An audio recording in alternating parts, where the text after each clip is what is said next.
You ever have one of those moments where your life turns into a circus and you're stuck right at the center ring? Yeah, that was me right in my own backyard thinking I'd finally made it, only to find out the biggest showdown of my career wasn't on the job but behind my own fence.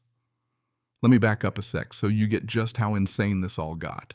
I'd spent years busting my tail, pulling doubles, working holidays, eating more bad coffee and cold pizza than anyone should. The whole time, what kept me going was this dream of peace. I'm a cop, seen some ugly sides of people, but all I wanted was a place to just breathe.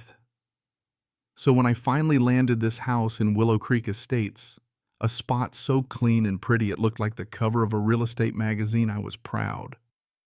Not just proud for me, but for every black man who'd ever been told he didn't belong somewhere like this.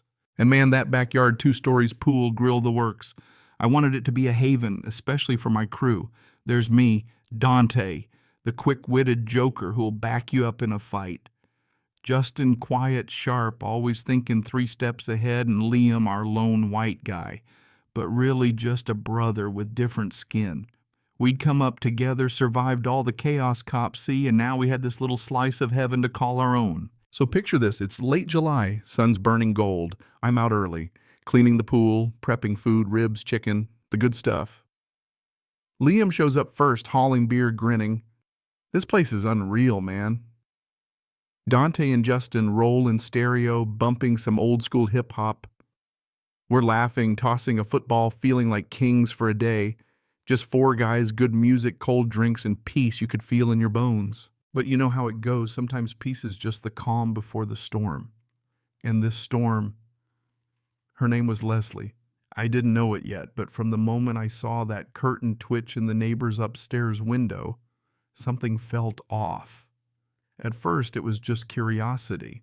But as the day rolled on, she kept peeking out, scowling, picking at her yard just to have an excuse to glare at us. I pointed her out to Liam. He waved, and she vanished behind the curtain, real friendly. It got weirder. She'd walk outside, poke a weed stare at us, adjust a sprinkler that wasn't even on every move, just screaming, "You don't belong here." We tried to ignore it, even turned the music down. Dante grumbled, Justin told him to let it go. But it was like she was waiting for a reason, any reason, to call us trouble. She found, or rather invented her reason when I fired up the grill. The smell of ribs must have been an attack on her soul because she stormed to the fence, arms crossed, face twisted up tight. "Excuse me," she hollered, and I knew it was on. I wrapped a towel around my waist and walked over, keeping my voice steady, real polite. She went off about the music and the smell. I told her I'd turn it down if it bothered her, but she just looked past me, eyeing my friends in the pool. That's when her tone changed. Suddenly it was all about this element in the neighborhood, not our kind of people. Yeah, that happened. Coded language, sharp as a knife. I kept calm, told her we weren't breaking any rules. She lost it, screamed I'd better not speak to her that way, threatened to call the police. And sure enough, she stormed off, phone in hand, already dialing 911. We all just stood there, stunned at how fast things went from barbecue to DEFCON 1. We heard her through the kitchen window, laying it on thick, wild party, strange men. They might have weapons, the kind of call that could have gotten us killed if we weren't who we were. But the plot thickened. Before the actual cops even showed up, a busted old sedan screeches to a halt in front of my house. Out hops this guy, big, angry, dressed like he raided a police costume shop, Leslie's brother, Gary. He's all fake authority, yelling through the gate for us to leave, flashing what looked like a toy gun in his belt. Liam couldn't help himself, called him out on his county security enforcement nonsense. The guy froze, mumbling, blushing, trying to act tough. I was so tired of the act, I finally showed my badge, City PD Homicide. My crew did the same, one after the other. You should have seen their faces. Gary went white. Leslie's mouth just hung open. But instead of backing down, Leslie doubled down, accused us of abusing our badges, threatened to sue, started raving about emotional distress. Next thing we know, she's swearing she'll have us fired, ruined, thrown out of the neighborhood. That's when the real cops arrived. 2 county deputies walked up, eyes sharp, instantly reading the room. Leslie launched into her terrified victim act, but Liam stepped forward, badge out, laid out the facts. The deputies weren't buying her story, especially when Gary couldn't even show a real security license. In the end, Gary got a stern warning for impersonating an officer, his fake gun confiscated. Leslie was told to knock it off, but I could see it in her eyes she wasn't finished. I wish I could say that was the end, but this was just Act 2. Leslie turned to the HOA and next door posting wild stories about dangerous new elements and parties gone out of control. She started handing out flyers with my house on them, "Beware," stamped in red. Suddenly my sanctuary felt like a fishbowl, neighbors staring, whispers everywhere. Then came the lawsuit. Certified letter, big-name law firm claiming I'd caused her psychological harm, seeking $2 million and my eviction from the neighborhood. She was suing not just me, but my friends as cops and as people. The allegations were a fantasy novel, public nuisance, emotional distress, conspiracy. I almost laughed, but it was deadly serious.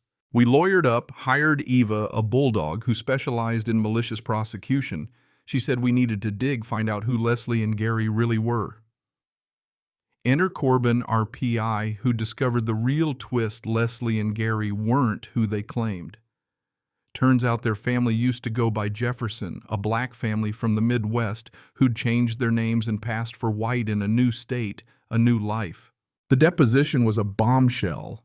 Eva laid out census records, birth certificates, old newspaper clippings, Leslie's real heritage laid bare. When Eva finally asked point blank if Leslie's hatred for me was really just hatred for her own buried identity, Leslie exploded, ranting, screaming, confessing her lifelong shame and fury. The lawsuit crumbled right then and there. Her lawyer dropped her, the suit was withdrawn, and word spread fast through the neighborhood. The same people who'd egged Leslie on went silent. Some offered awkward apologies, but mostly folks just disappeared. Leslie and Gary vanished, sold the house at a loss, left in the dead of night.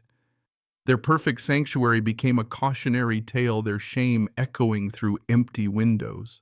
Me and the guys, we didn't celebrate. We just sat by the pool, quiet, grateful to have survived. The peace I'd chased for years was back, but it was a harder peace tempered by everything we'd seen. My home, my dream, had been turned upside down by a neighbor's war with herself, a war she tried to drag us into but couldn't win. So that's my story. If you've ever dealt with a nightmare neighbor or seen someone's hate twist them up this bad, let's talk about it in the comments. Smash that like button, subscribe if you haven't yet, and remember, sometimes the biggest battles are the ones people are fighting inside. Stay safe, stand your ground, and keep your circle close. Peace.